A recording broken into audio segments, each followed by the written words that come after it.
Everyone said Tenet was bad. It's amazing. Wipe my tears, Morty. I haven't watched a full movie in decades. Not having to pee is incredible. Anything to drink before we land? None for me, thanks.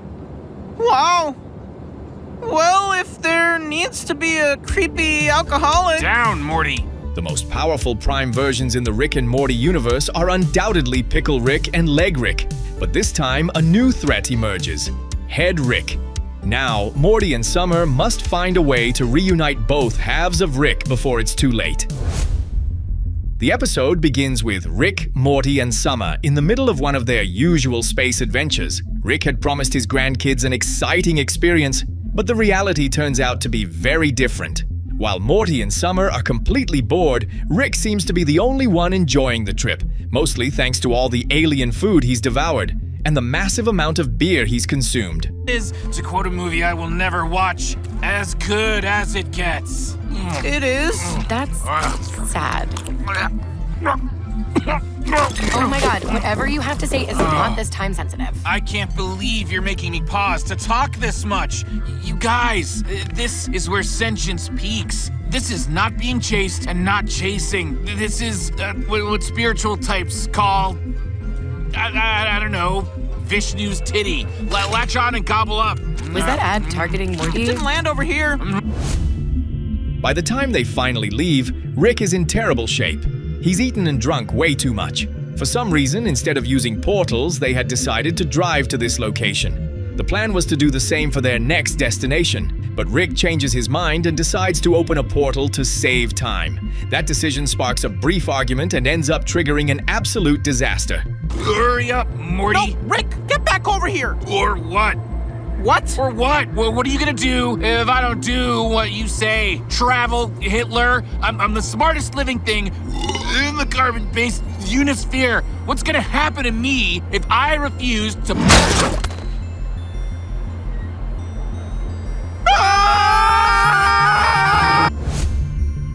Summer becomes stranded on an unknown planet with no way home. Rick's body lies completely motionless on the ground, and the portal gun has stopped working. To make matters even worse, when Summer tries to move her grandfather, she accidentally activates a security protocol that starts a countdown. Rick's body is programmed to self-destruct in a nuclear explosion. With no other options, Summer desperately calls Morty in hopes of stopping her grandfather from blowing up along with her. Rick quickly gives her some rushed and deeply disturbing instructions. She literally has to cut open his body, enter a password, and disable the self-destruct sequence. But that's only the beginning of their problems, because the planet she's stranded on is one of the most violent places in the universe. So dangerous that even the police have completely given up. Morty! Hey, Morty, no! How is Rick's head even alive? He's got little inflatable neck pegs. Give me the What do we do here, sis? I checked. I don't have the keys. No, that's my bad. They were in his lab coat. God damn it! Portal gun's fried too. We might actually be fucked here. She's on the same planet. We're fine. Grandpa, be helpful. I am. Get to my guy Sebs and sit tight. I'll have Morty drop a pin. Morty, hang up so you can drop a pin. Woo! I am back! Wow, beheading really sobers you up. Maybe lost a little too much air on that who just now. Pick me up. We gotta fix this ticking clock. Now, Summer must make her way across the planet to find Seb, an old friend of Rick's. The problem is that she has to transport Rick's body through a world overrun by criminals. The locals quickly notice her presence and soon realize just how valuable Rick's body really is. Most of them are ruthless criminals willing to kill Summer just to get their hands on it. Fortunately, Rick's body is packed with technological upgrades. Summer manages to activate several hidden features that allow her to fight back and escape her pursuers. At one point, she even uses one of these functions to transform Rick's body into a futuristic scooter and speed away. Meanwhile, Rick and Morty arrive at a hospital where they are supposedly going to help Rick. However, when the doctor reviews the paperwork Morty signed, he's shocked and wants to make sure Morty fully understands what he just authorized. Without realizing it, Morty has signed a consent form for a decapitation procedure. In other words, the doctors are planning to transplant Rick's head onto Morty's body. You were gonna become my head? Not anymore! Police have been notified, son. Well, hang on. I don't want the surgery, but I also Stay don't want... right here. Thanks for nothing, Morty. Now we're in trouble. Are you insane? We just need to get to Summer! Look at that nosy interloping shit. I bet he called weird hospital security. Oh, fuck! He called weird hospital security! Morty, out the window! Morty, out the window now! The two immediately flee the hospital. Morty grabs a cab and escapes with his grandfather. During the ride, Morty once again tells Rick that he's the worst grandfather in the universe, but Rick seems more relaxed than ever. In fact, he admits that he loves not having any genitals. The problem is that Rick can't stay in that condition for much longer. He needs to get his body back as soon as possible, or he'll die, which would leave both Morty and Summer in serious trouble. Things get even worse when the news reports that a floating head has kidnapped a child, and authorities are offering a huge reward for any information regarding its whereabouts. With no other choice, Morty knocks out the taxi driver, and the two continue their escape on their own. Elsewhere, Summer finally manages to find Seb, a mechanic willing to help his old friend. However, after examining Rick's body, he discovers that its technological modifications are so advanced that repairing it won't be easy. As Seb works on the repairs, Rick's body begins showing obvious signs of fear and anxiety. At the same time, Morty continues running from the police. Rick desperately needs an air filter or he'll be dead within hours. The two head to an electronics store to get the parts they need, but they run into yet another problem. They don't have any money. With very few options left, they decide to break into the store and rob the place to get everything they need.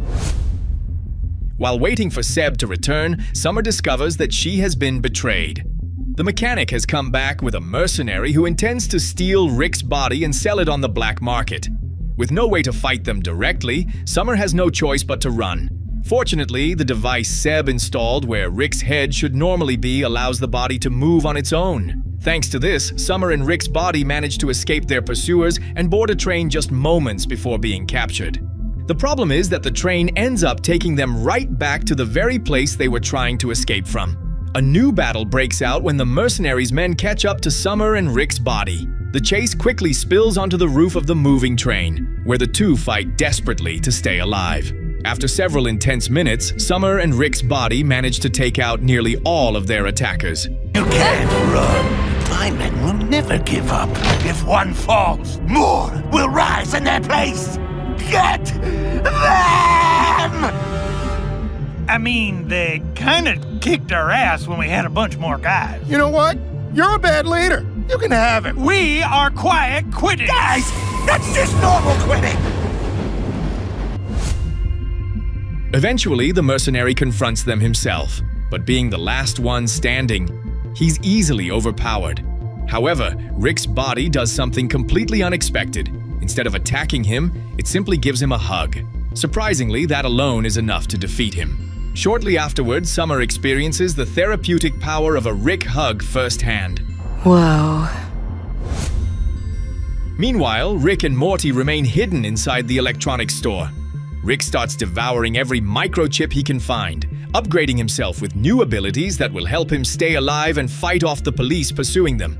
Once they learn what happened to Summer, they agree to meet her at the spaceport so they can finally head back home. Soon after, Rick uses laser beams fired from his eyes to seriously injure several police officers. Taking advantage of the chaos, Morty connects Rick's head to one of the store's computers. Once online, Rick hacks into the police network and sends out a fake alert, claiming that the floating head and the child they're chasing are not the real suspects. As a result, the police call off the search, allowing the two to escape without any further trouble. Elsewhere, Summer is the first to arrive at the spaceport. Since Rick's body can't speak, it decides to write her a message instead.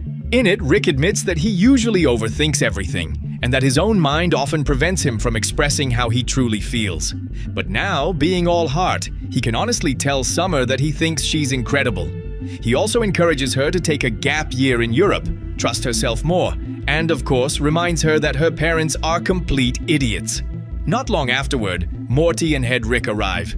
Despite everything they went through during the day, the two say their goodbyes on surprisingly good terms, having shared an unexpectedly enjoyable grandfather-grandson bonding experience.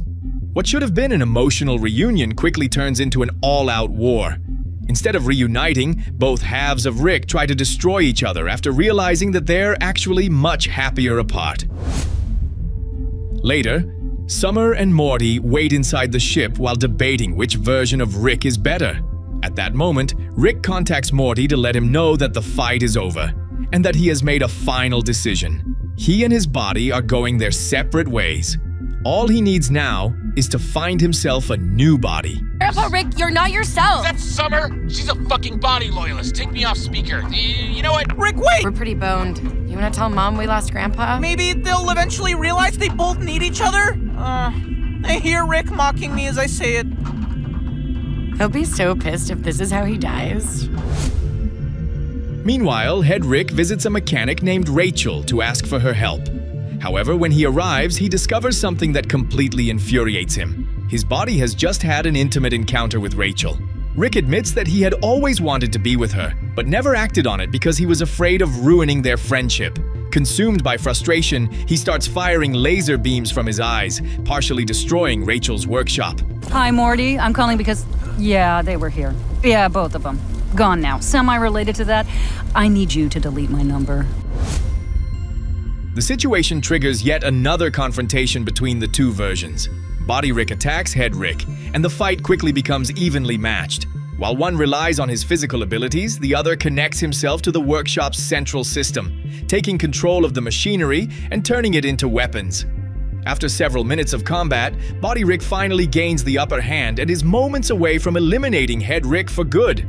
Before Body Rick can finish him off, Summer steps in. She tells them that both of them are victims of their own selfishness and that, instead of thinking only about themselves, they should actually start caring about each other.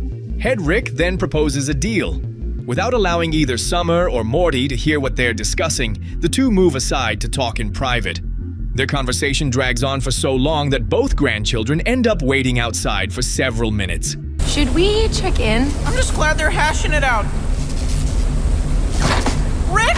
You're back! Oh, hey, kids. We agreed to become one Rick again. How about that?